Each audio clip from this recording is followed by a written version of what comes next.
ఓం శ్రీమాత్రే నమ. శ్రీ శివాయ గురవే నమ. యఃకర్త జగతాం భర్త సంహర్త మహసాం నిధి ప్రణమామితమాదిత్యం బహిరంతస్తమోపహం. వీక్షకులకు నమస్కారం. నేను మీ దేవులపల్లి రామకృష్ణ శాస్త్రి, ఆర్కే మాతృశ్రీ తెలుగు జ్యోతిషపరమైన యూట్యూబ్ ఛానల్. ఇప్పుడు జనవరి నెల 5వ తేదీ నుండి జనవరి నెల 11వ తేదీ వరకు గల గ్రహ స్థితి గతులని ఒకసారి పరిశీలన చేద్దాం.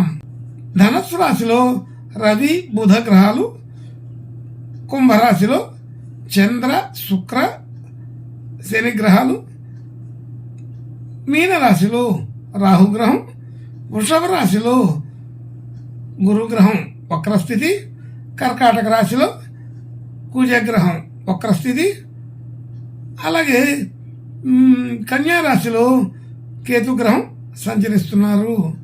ఇటువంటి గ్రహ స్థితి అనుసరించి ఈ వారం రాశులకి వార ఫలాలు తెలుసుకుందాం.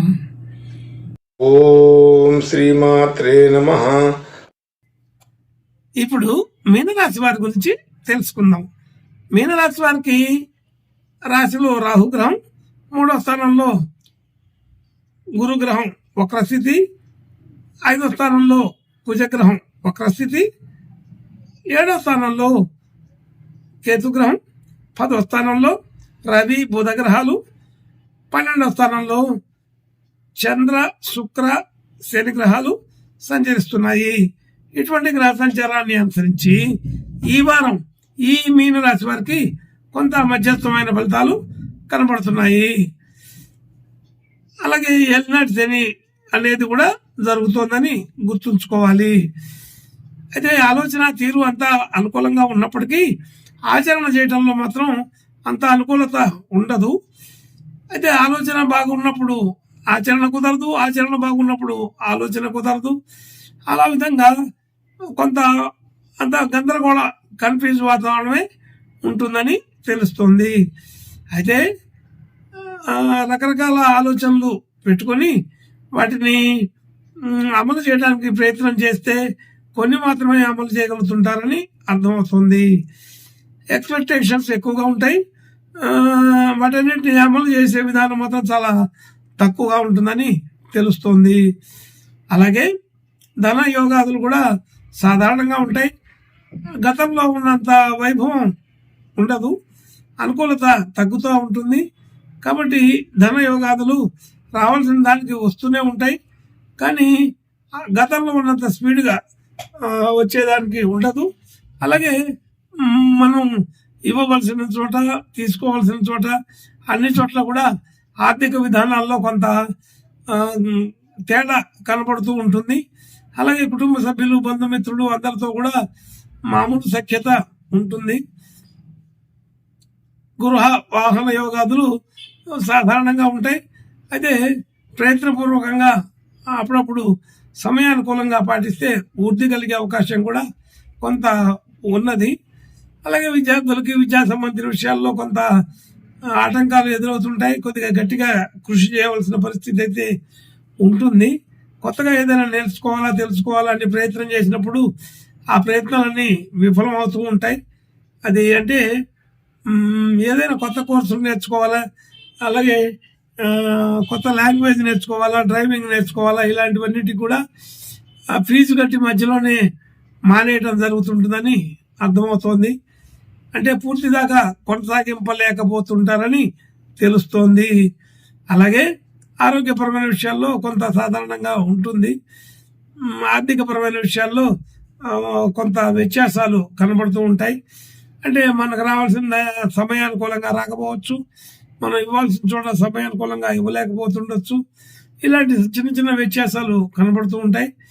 రుణ సంబంధించిన ఒత్తిడి కొంతవరకు ఉన్నప్పటికీ దాన్ని సమర్థవంతంగానే ఎదుర్కొని పూర్తి చేయగలుగుతుంటారని తెలుస్తోంది.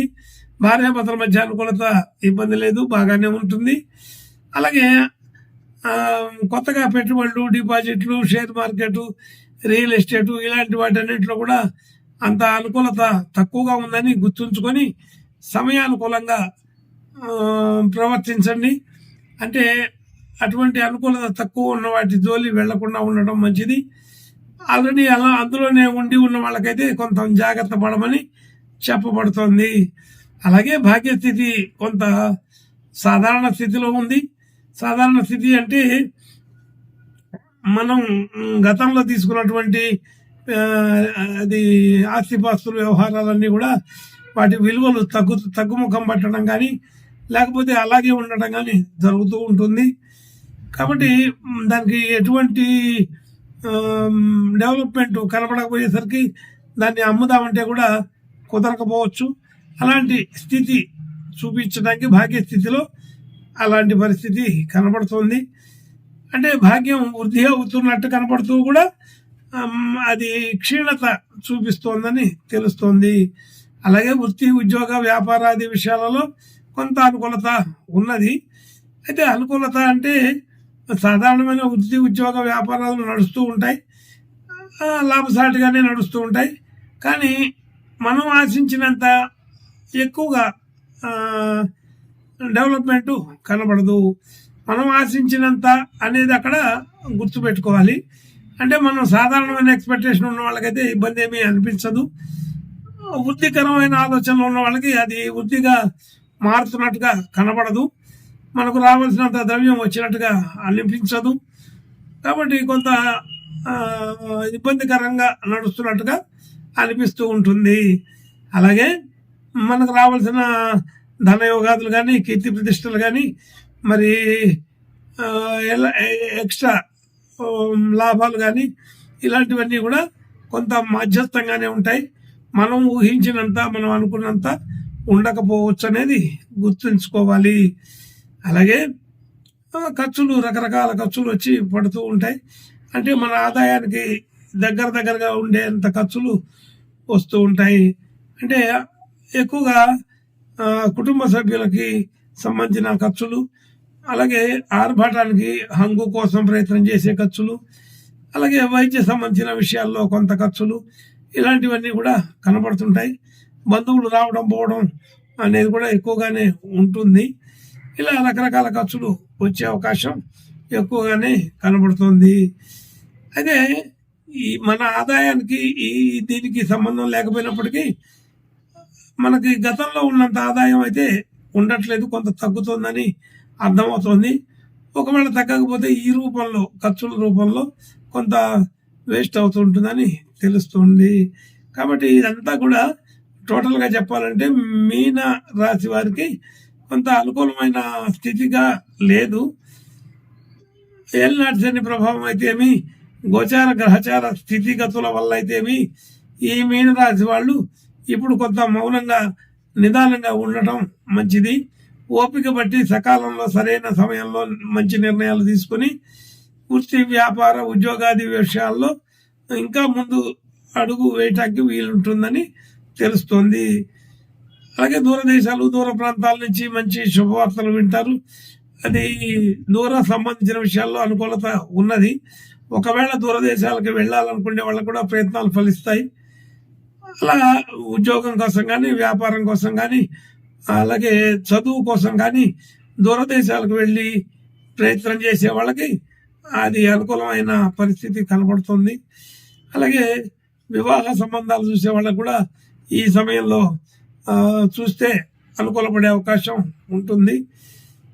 అలాగే సంతాన యోగానికి మాత్రం కొంత అనుకూలత తక్కువగా ఉంది. సంతానం ఆల్రెడీ ఉన్న సంతానానికి అనుకూలత బాగానే ఉంటుంది, ఇబ్బంది ఉండదు. కొత్త ప్రయత్నాలు చేసేటప్పుడు మాత్రమే కొంచెం జాగ్రత్తగా చూసుకోవాలి సమయం సందర్భాలు. అలాగా ఈ మీనరాశి వాళ్ళకి ఎక్కువగా ఏలినాటి శని ప్రభావం ఉందని గుర్తుంచుకోండి. శనీశ్వరునికి జపాలు పూజలు నమస్కారాలు చేపించుకోండి. అలాగే ఇంకా మంచి శుభ లక్షణాలు కలగడం కోసం కూడా ఈశ్వరుని ప్రార్థన నమస్కారాలే చేసుకుంటే మంచిది. శని త్రయోదశి వచ్చినప్పుడు మాత్రం ఎన్నిసార్లు వచ్చినా ఎప్పుడు వచ్చినా వదిలిపెట్టకుండా తైలాభిషేకాలు చేసుకోవడం ఈ మీనరాశి వాళ్ళకి అత్యవసరంగా అనిపిస్తుంది. అంటే ఏలినాటి శని ఆల్రెడీ బిగిన్ అయింది, నడుస్తోంది. ఇంకా ఇంకా ముందుకు వెళ్ళే కొద్ది కూడా కొంత క్లిష్టంగా ఉండే అవకాశాలు కూడా ఉంటూ ఉంటాయి.